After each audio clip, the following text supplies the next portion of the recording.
seat right here. Is this shirt good for you? You know, I got my kids and I was working out and all stuff. And I sat down and I watched it and I was like, you know about that? Lisa Trotter. I watched it. Which was originally written for Chicago. And when I got it and decided to do that little stuff, I decided to make it LA because, you know, you can't make LA look like Chicago. Exactly. So I just fit it in.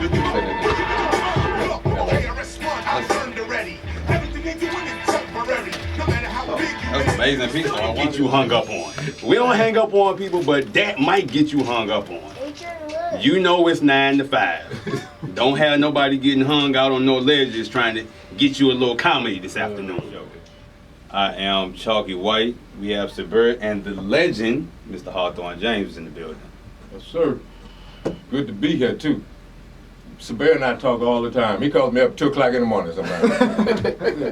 Say, Negro, what time is it? I'm glad I'm not the only one who had to endure them damn phone calls.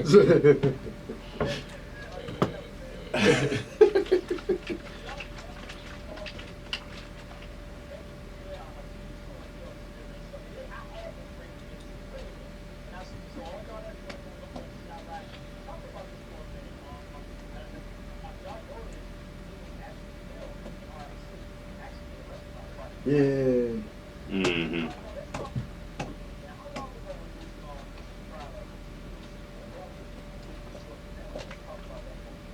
This was done 5 years ago.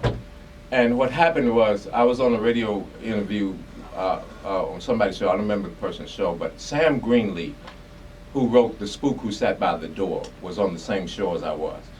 And he finished his segment first, and they were going to cut, you know, just have me on. I said, no, let's Sam stay on this because we need to talk. I need to hear.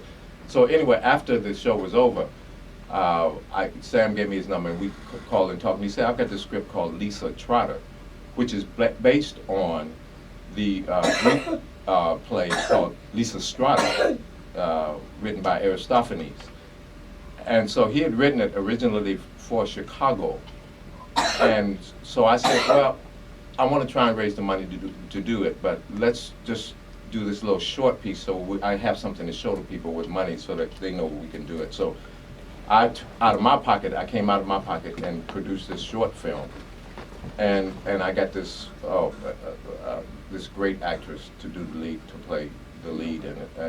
You know, L. Scott Caldwell, who's just one of the best actresses who deserves more recognition than anybody. And then I had these other women come in and audition, and they wound up, some of these women were just wonderful. But I shot the short film, and then what happened was I showed it here, right here in this building. We had about 200 people here that night, and I tried to raise money and couldn't do it. And Sam has since passed away, I think, since last year, I think it was. So I didn't know what Chirac was about. I'd heard all this stuff about Chirac.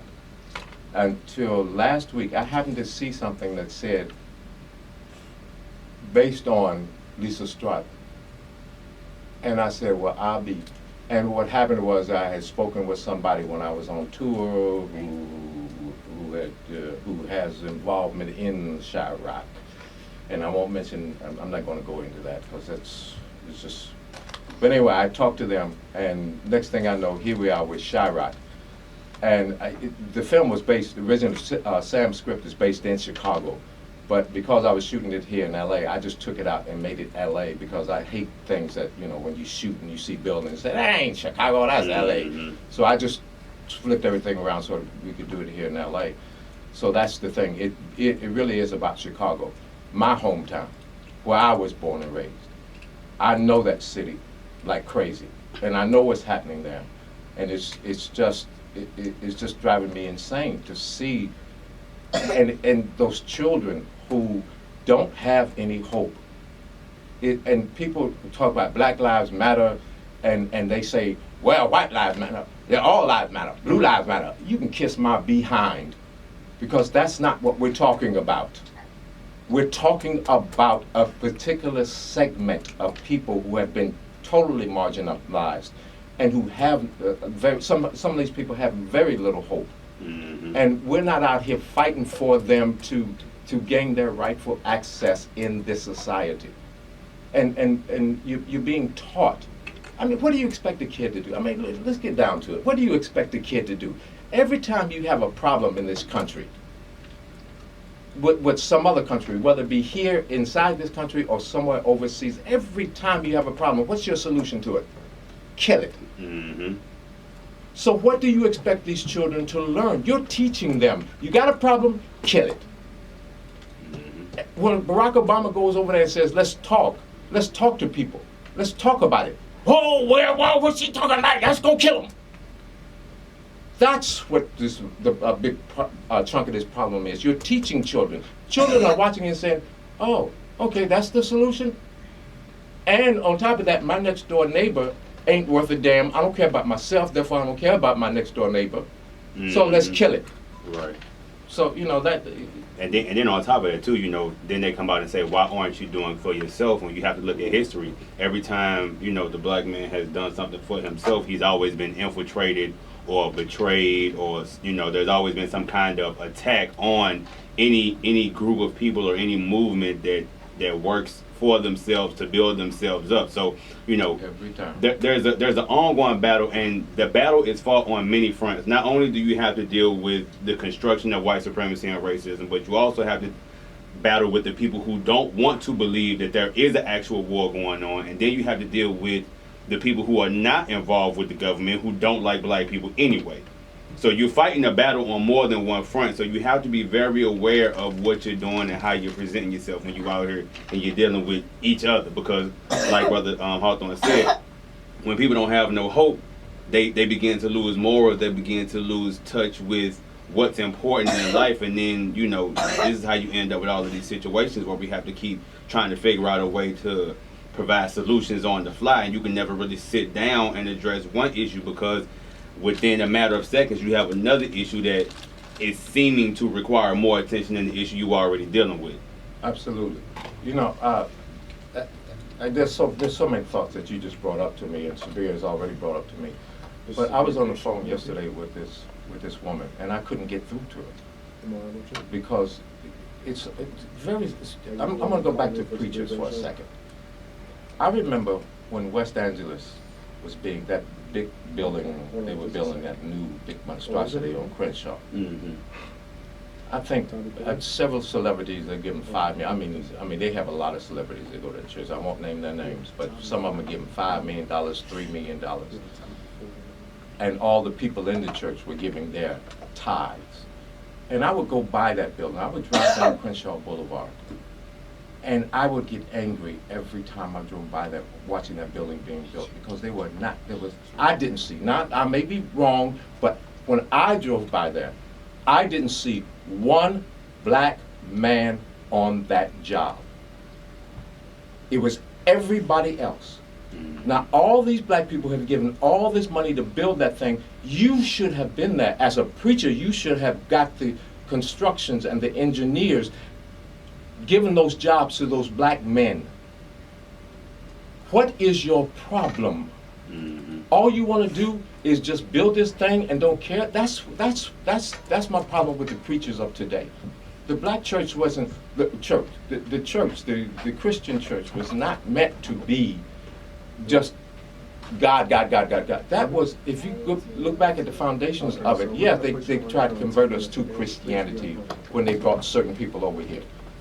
But if you look at the spirituals, it was about escape. It was about, those church meetings were about what can we do to better our lives. That's the tradition that we still should be following. We should be having, in those churches, we should be having people, school, after school programs. They should have lectures, bring in people, knowledgeable people. I want to go into those schools and teach my knowledge. You have no clue what knowledge I have. Most people have no clue. They think it's Big Red. They think it's Big Red. Where do you think Big Red came from? I'm going to tell you where he came from. He came from out of the south side of Chicago, got his high school diploma, went to the University of Notre Dame, got his bachelor's, went to the University of Michigan, got his master's, got accepted into Yale and Cornell, turned them down, went to London and studied at the London Shakespeare Academy, came back here, worked 9-to-5 jobs, washing dishes. I'm not washing dishes. That's the only job I won't do. Once I graduated from college, I said I'm not washing dishes anymore because I washed dishes when I was in high school. But washing cars and working in mail rooms, etc., doing theater at night. That's where that person came from. On to become one of the highest black executives at a major studio in Hollywood. That's where I came from.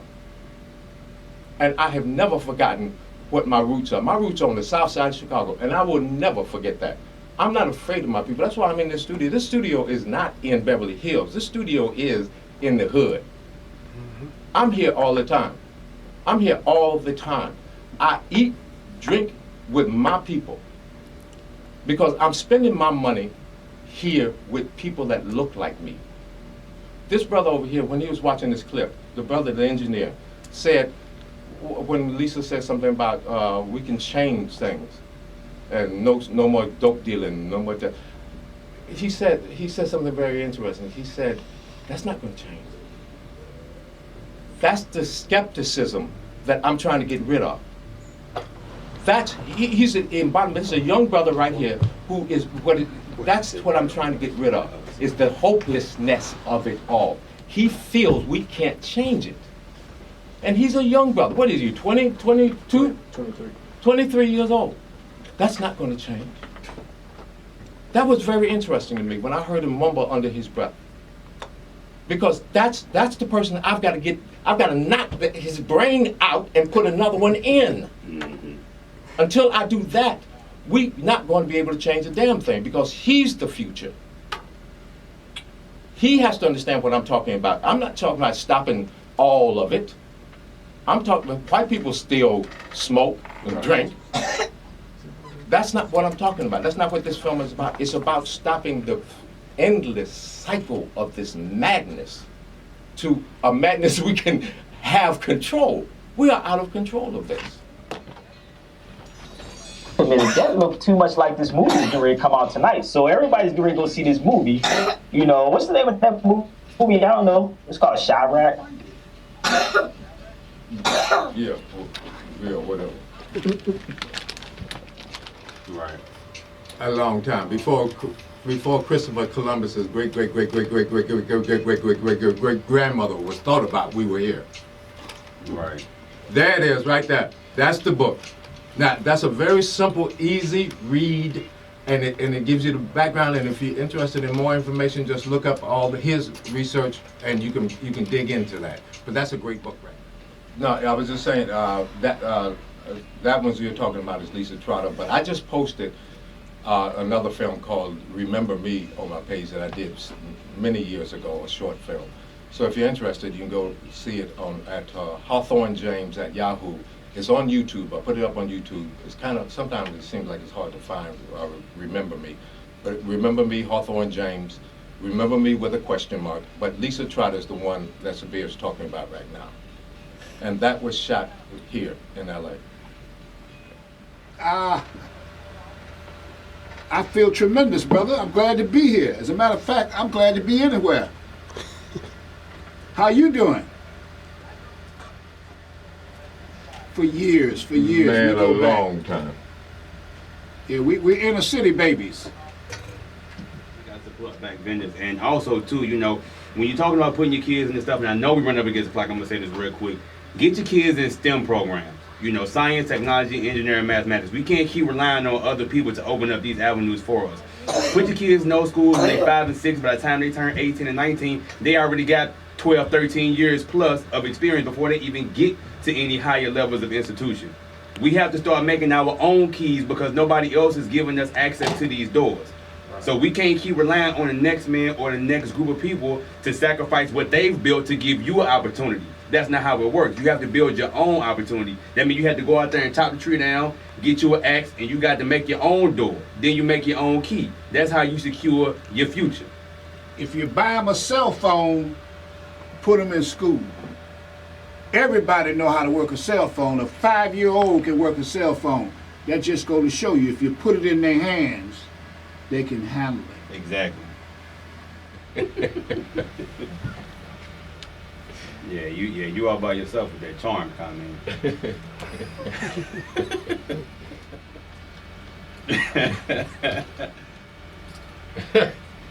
Mm-hmm. What's up, man? I do have to kind of correct you on the Stir Crazy because it wasn't the Richard Pryor movie. It was Stir Crazy was the TV show that they did from the movie. Yeah. And let me go back. See, let me go back to Amistad. Amistad was a script that was 160 pages long. So that's a 4-hour movie. So what happened was, see, I was on the ship in Amistad, and I'm the one that started all the revolt. But when they cut the movie down to 2 hours and 10 minutes, they cut out all the revolt on the ship, and the movie became a courtroom drama. Wow. And that's not what I thought the Amistad was going to be. I thought it was going to be the revolt of the slaves, etc. But it became this thing, which is why it's so important for us to control our own destinies. Because other people aren't going to make themselves look bad. Mm-hmm. They're going to make themselves look good. And if it calls for us being cut out, who are marginalized all the time, then so be it. So that's what happened. That's why you don't see me in Amistad. All my stuff was cut out. All's left in Amistad is my name in the credits, and in the ship, you can see in the distance, I think I saw my arm raising once, and that's it. Wow. So that's why it's so important for me at this point in my life to start controlling my own projects, etc. Never work another day in your life. And I got one more for you that my 12-year-old granddaughter told me. If your dreams don't scare you, then they're not big enough. Yeah, well, my dreams are totally nightmares. Because you can't tell me how far I can go. I got news for you. I'm going further than what you think I'm going to go. That's right. I agree totally with Ian. Yeah, just a quick shout out to, I've got a film coming out on BET called Lucky Girl this Saturday. It'll be on BET, and right before that episode of Martin I did was going to air, Brother Claus, and Agent X at the end of the month.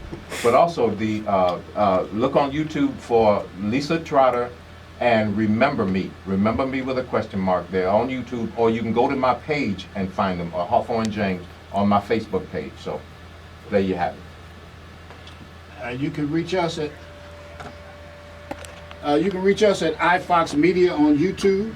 The club, our first season is on air. We'll be doing another season after the first of the year. Hey, we're looking for talent, brother.